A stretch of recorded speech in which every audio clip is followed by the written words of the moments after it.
En el año 2022, a finales de junio y hasta principios de julio, Eiichiro Oda decidió tomarse un descanso de 4 semanas para organizar sus ideas, antes de que finalizara de publicarse el arco de Wano y comenzara la saga final de la historia. En ese momento, la revista Shonen Jump decidió publicar en su lugar una sección llamada Road to Laugh Tale, en donde se recopiló información de la historia importante para que los lectores tuvieran en mente antes de entrar en la recta final de One Piece. Además de eso, se nos presentan algunos bocetos de la mano de Oda, con ideas descartadas y conceptos interesantes en relación con el arco de Wano. La sección consta de 4 entregas y en este video quiero analizar los detalles más interesantes y relevantes que nos presentó. Ahora que Wano ha terminado en el anime, creo que es buen momento para revisar de nuevo esos datos. No haré spoilers del manga para que todos puedan ver este video sin problema. Comencemos por el volumen 1 que nos presenta algunos conceptos sobre los vainas rojas y Kozuki Oden. Un boceto nos muestra que Oda planeó que Oden tuviera un acompañante gato humanoide que se ve como lo que finalmente terminó siendo el personaje de Nekomamushi. Me resulta interesante que el boceto nos muestra que mientras tiene su cresta familiar en mente, el personaje dice: todo se concretará un día, la historia de este país. Aunque esta versión de Oden no es la que vimos finalmente, si esta escena tiene algo de validez en el canon, entonces significa que Oden sabe lo que representa el emblema del clan Kozuki, y de alguna manera eso es importante con respecto a la historia de Wano. Muchos hemos estado intentando descifrar qué representa este símbolo, y seguramente hay una revelación grande detrás de su estructura. El volumen 1 también nos muestra el proceso que atravesó el diseño de los vainas rojas, donde pasaron de ser solo 4 hasta los 9 que conocimos finalmente. Notablemente, las 2 figuras que estuvieron presentes desde el comienzo fueron Kinemon y Raizo, cuyos papeles en el manga fueron bastante relevantes, pues Kinemon es el que conocemos por primera vez y el que nos acompaña hasta que llegamos a Wano, y Raizo es el que está en el centro del conflicto con Jack en el arco de Zou. Cuando Oda decidió probar con la idea de 7 personajes, probablemente tomando como inspiración una de sus películas favoritas, Los 7 Samurai de Akira Kurosawa, vemos personajes conocidos, en donde todos resultaron ser parte del grupo, menos uno, Tenguyama Hitetsu. La presencia de él me llama mucho la atención porque, como bien sabemos, él resultó siendo el padre de Oden, Kozuki Sukiyaki. En esta versión que planeaba Oda, ¿tendría la misma identidad o se trataba de un personaje completamente diferente? Podemos ver que se le apodaba Hitetsu del Viento, y se hace notar que es un coleccionista de muñecas Kokeshi, igual que en la continuidad final. Tenemos otra nota que dice: el maestro cantero del clan Kozuki. Esta nota está en medio de Hitetsu y Kinemon, así que no estoy seguro a cuál se refiere. Pero es interesante porque aunque sabemos que el clan Kozuki fue el encargado en el pasado de darle forma a los poneglyphs, en el presente no vimos a nadie que pareciera tener la habilidad de hacerlo, ni obtuvimos pista alguna de cómo es que la gente de Wano fue capaz de grabar un material indestructible aparentemente. Si esta nota de Oda está relacionada a Hitetsu, quizá tenemos una pista de la verdad. Claro, si es que él acarrea conceptos de estos bocetos al manga. Kozuki Sukiyaki fue el que forjó la Sandai Kitetsu, tercera espada de una serie creada por el linaje de Kotetsu, del cual no sabemos nada. Es posible que esta nota nos indique que Kotetsu fue quizá el que dirigió la creación misma de los poneglyphs. Al final, toda esta información sigue siendo desconocida. Otro detalle interesante de este boceto es que podemos ver que el apodo de Kinemon, como el zorro de fuego, estaba justificado de una forma distinta, pues apreciamos que su cabello se encendía mostrando una llama, muy parecido a lo que le sucede a Sanji algunas veces, aunque quizá el efecto se viera más similar al cabello de Hyogoro. Como sea, es un fenómeno curioso y me pregunto qué explicación le habría dado Oda al cambio del cabello de Kinemon. Por otro lado, parece divertido pensar que si Kinemon hubiera terminado teniendo esa peculiaridad, habría sido un personaje fuertemente relacionado con Sanji y el Diable Jambe, mientras que en el diseño final, como usuario de la técnica de cortar fuego Kitsune Biryu, terminó compartiendo su estilo de batalla con Zoro. Pasemos al volumen 2. Tenemos una sección en la que se hace un fuerte énfasis en el destino que compartirán Barbanegra y Shanks. Dice así: la cicatriz sobre su ojo izquierdo sella su destino al de Barbanegra. Sus destinos parecen estar conectados si nos remontamos a sus días como aprendices, y fue Teach el que le hizo una cicatriz a Shanks. ¿Esa cicatriz continuará doliendo? Es una teoría habitual que ambos personajes se terminarán enfrentando e incluso muchos pensamos que Teach va a matar a Shanks en esa pelea.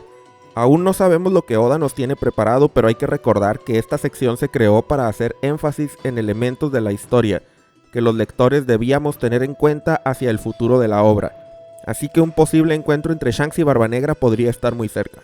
Se nos recuerda además la portada del capítulo 838 del manga, en donde vemos a Shanks reaccionar a la recompensa de 500 millones de berries que Luffy adquirió tras el arco de Dressrosa.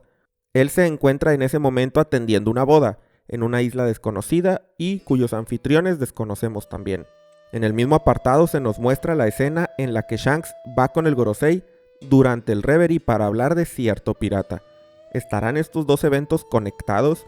Después de todo, la boda ocurrió antes del Reverie, y pudo haber sucedido algún incidente que fue el que ocasionó que Shanks decidiera ir a hablar con el Gorosei, lo cual intensifica aún más el misterio de las personas que se casaron en ese día.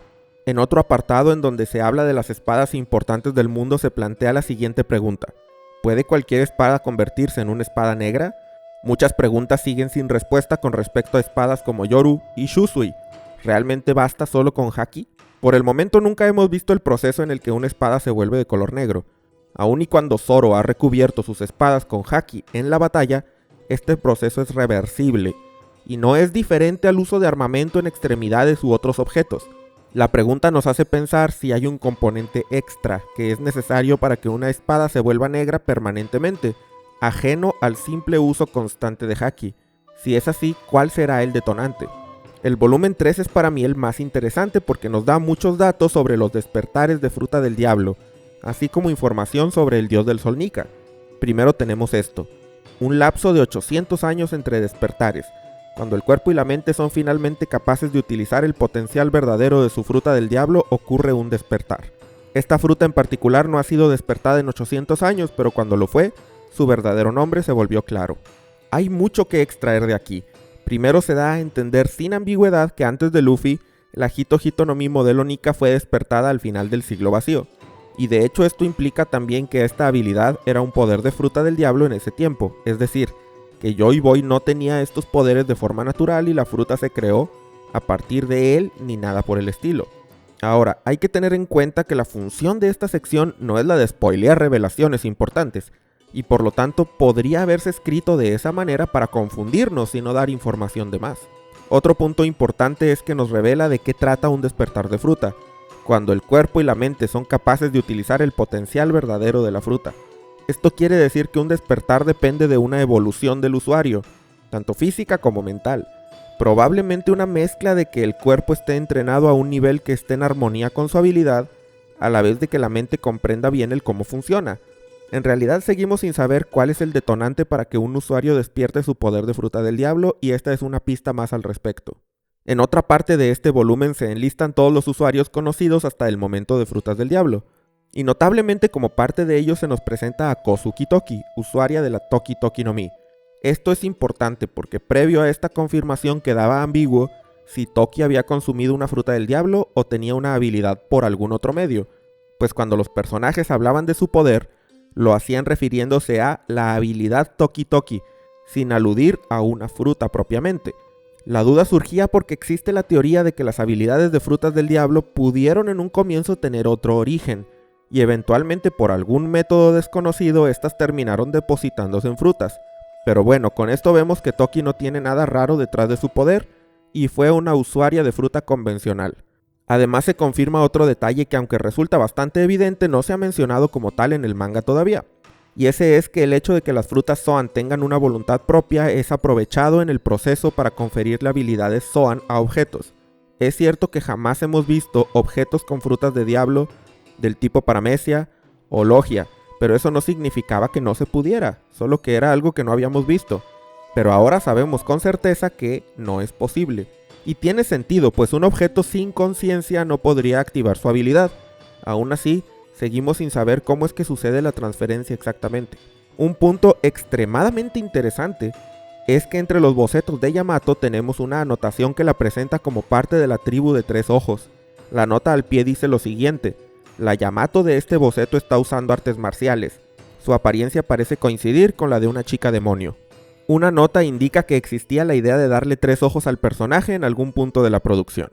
En vez de eso, el linaje de Yamato en el presente está ligado a los Oni, Y quizá en esa fase del desarrollo de Yamato también, porque se señala que es una chica demonio y tiene cuernos igual que en su diseño final.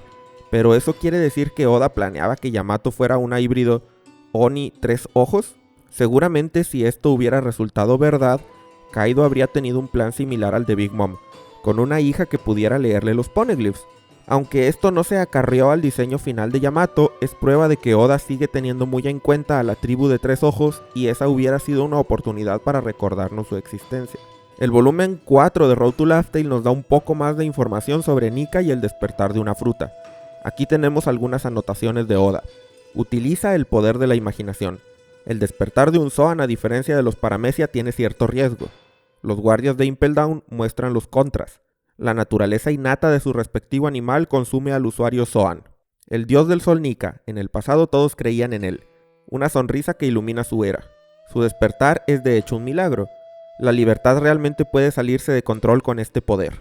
Y además de estas frases, Oda tachó lo siguiente: Nika es capaz de ganarse a la gente. Aunque no se ha vuelto a hablar de los Zoan de Impel Down en el manga, Oda nos aclara aquí que en un despertar la voluntad de la fruta puede consumir al usuario y por lo tanto, despertarla es contraproducente y acarrea un riesgo, a diferencia de los Paramecia, en donde la única barrera es el entrenamiento que se necesita para sostener el despertar sin cansarse muy rápido.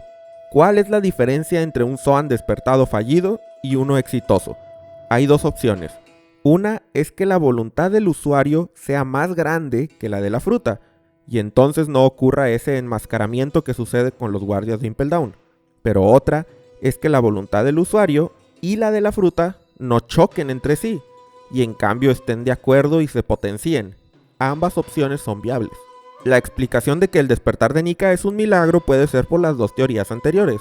Por un lado, si Nika tiene una voluntad enorme, sería muy raro encontrar a alguien que al despertar la fruta sea capaz de sobrepasar dicha voluntad. Pero también, si despertar la fruta de Nika requería a alguien con los mismos ideales y personalidad, entonces puede considerarse también un milagro, pues una persona así no es para nada común. Otra nota interesante dice: entre más se ríe, más fuerte se vuelve. No estoy seguro si esto aplica a la habilidad final del Gear Fifth, pero si es verdad, entonces estamos ante la fruta no solo más versátil, sino más poderosa de todas. Y esto se debe a que querría decir que Nika no tiene un límite de poder. Si la risa hace que el usuario se vuelva más y más fuerte, entonces Luffy tendría la capacidad de hacerse más poderoso conforme la batalla progresa, en vez de cansarse y debilitarse. En el presente sucede todo lo contrario. Luffy es poderoso por un tiempo corto, pero es incapaz de mantener la transformación por lapsos prolongados. De ser esto cierto, entre más pueda Luffy permanecer en Gear Fifth y más se divierta y se ría, tendrá acceso a un poder cada vez mayor, llevándolo a niveles insospechados de fuerza. Ahora, esto conllevaría un efecto secundario interesante.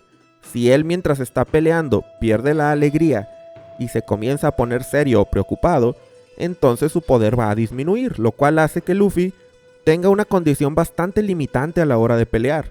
Sin importar qué esté sucediendo, debe mantener la alegría, y eso me parece un recurso narrativo muy potente, pues representa en una dinámica de batalla la idea misma de que aún entre la muerte, personajes como Roger, Oden y Luffy se despiden con una sonrisa en el rostro.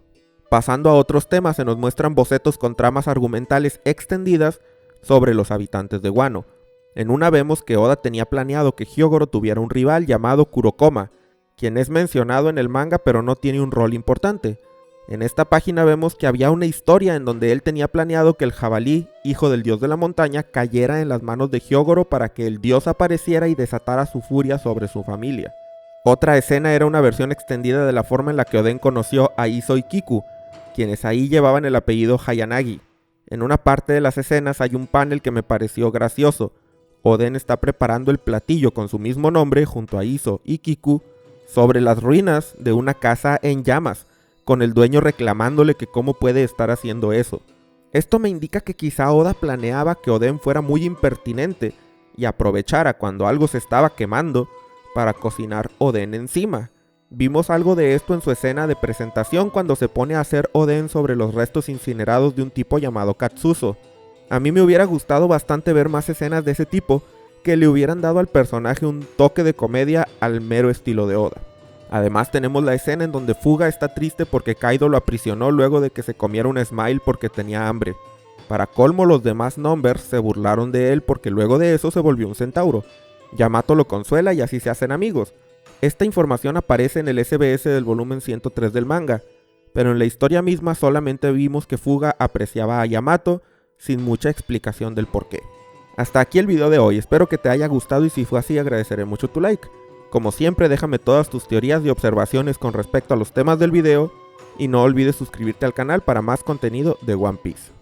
Agradezco enormemente a todos los miembros del canal, a López, Ramón Parra, Isaac Buzo, David Ginas, Luis Mira, Iván, Jerónimo Angiolillo, Terrasegundos, Cristian Ledesma Candás, Adrián Duarte, Alejandro González, Kaiserex, Waldo, CH3Z93, Oscor25, Chofócrates, Jabayuco 1, Kev06, Bolat 24, Yof Kun, Andrés Miñán, Gibran Villa, David Dionisio, Roberto Sea, Mugiwara Ocelot, Soy Dani Barrios, Agustín, Brian Kirsinger, Regv2, Eduardo RS, Maineragon, Miguel Pérez, Esteban Sangroni, Lucas Núñez, Diego Ahumada, Oseb de Yolide, Gonzilp, Jack de Pájaro, Félix Al, Enrique Molina, Miguel Cuda, Cop, César Omar, Vaca Banana, Léeme la Mente, Benjamín Bustos, Fra98, Sincro GR, Fiorella Paulini, Omanuel Humano, Mr. Don Luffy de Miel, Federico Juárez, Fede González, PX Flampe, Juan Carlos, Jessica Pérez, Hanna Hananomi, Héctor, Cristian Ignacio Zúñiga, Andrés, Mosquiño y Netamita.